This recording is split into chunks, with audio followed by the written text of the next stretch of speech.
So the first word we said was enormity. So here's a sentence. It says, Dr. Rizzo donated $1 million to a family in need whose house burned to the ground. Not only did they lose their house, but all the belongings as well. The enormity of such an act of generosity is amazing. So that's one sentence.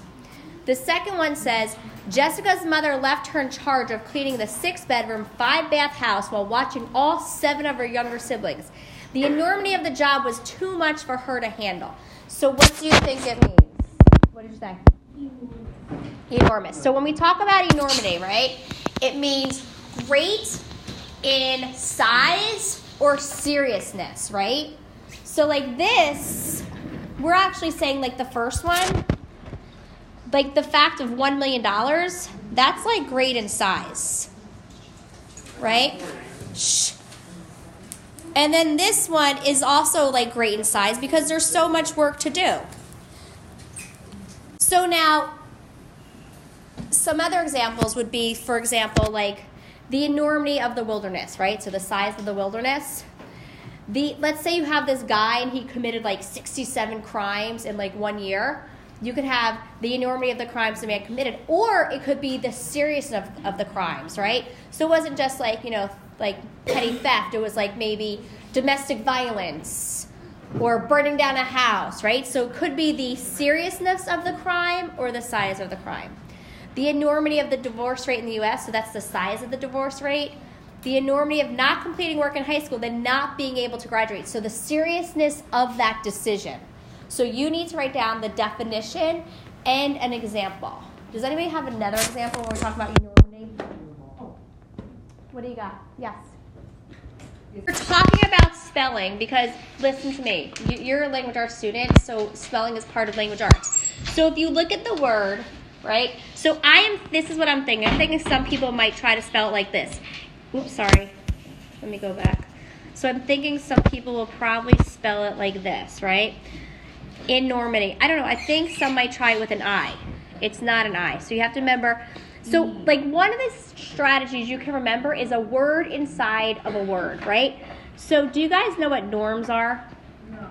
All right. Well, you got this word norm, right? So norm is inside enormity. So you just have to remember the E, and then you have norm, right? And then you have the ity at the end, the suffix. All right. Think about enormous, and then yep. All right, so the next word, outraged. You want me to go back?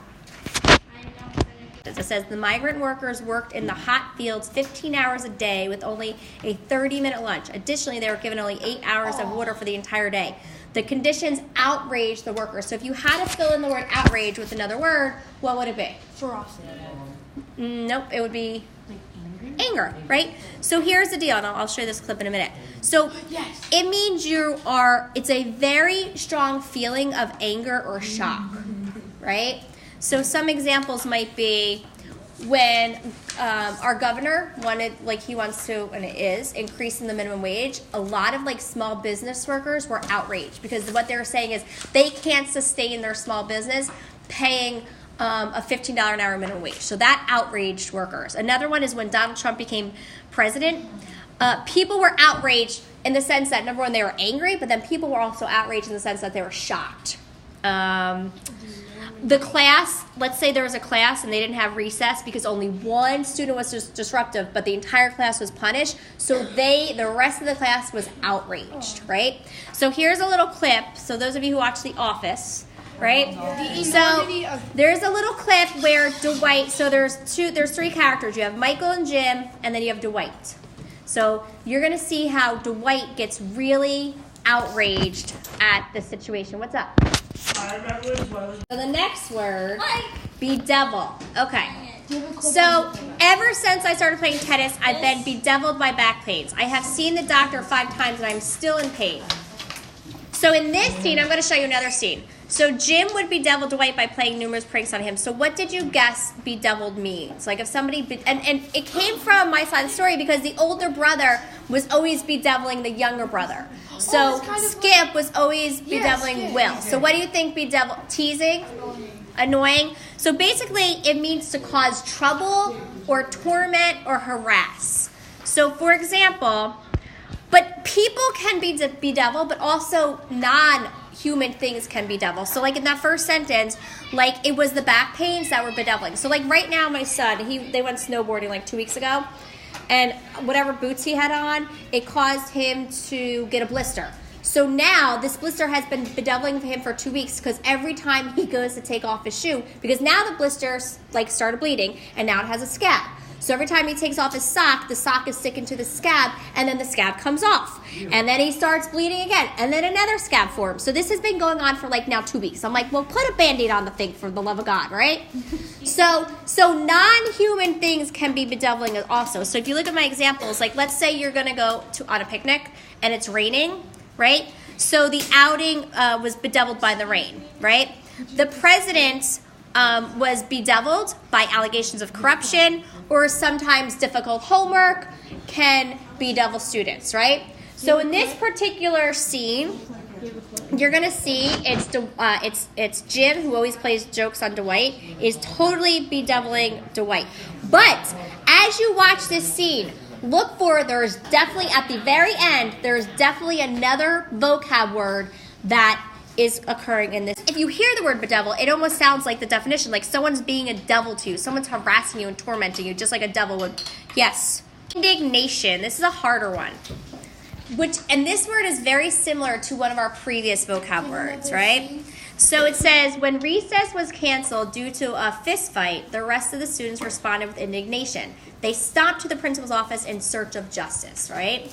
So when you think about indignation, basically you're angry about a situation that you think is totally unfair. So some other examples might be like, okay, this would bother me as a student.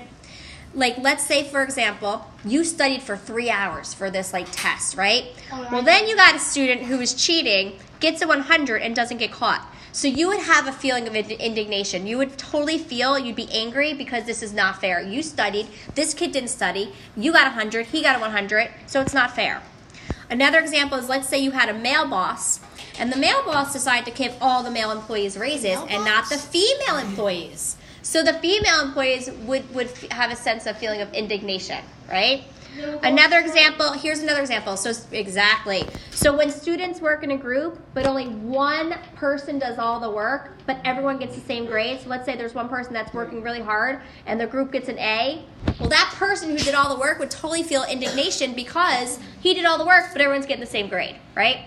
So I'll show you this quick little clip. So basically, the one character, Angela, hung up a poster of babies, and Oscar doesn't really think this is appropriate, so he's feeling like angry about this situation because he doesn't think it's fair that he has to sit there outraged.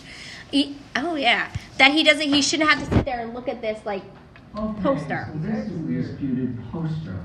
Now, one at a time, I want you to express your feelings using I emotion language and no judging or you statements. I got this poster for Christmas, and I feel I want to see it every day. It makes me feel like the babies are the true artists, and God has a really cute sense of humor. Come on, seriously, Ben. I don't like looking at it. It's creepy and in bad taste, and it's just offensive to me.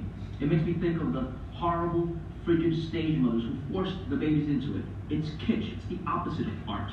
It destroys art. It destroys souls. This is so much more. Second part is, it says, after the brothers got into a fight, they ran to seek justice from their mom. While explaining what happened, the mom decided not to punish either. Their stories were too murky to determine who started the problem. So what does murky mean, Antonio? Dark?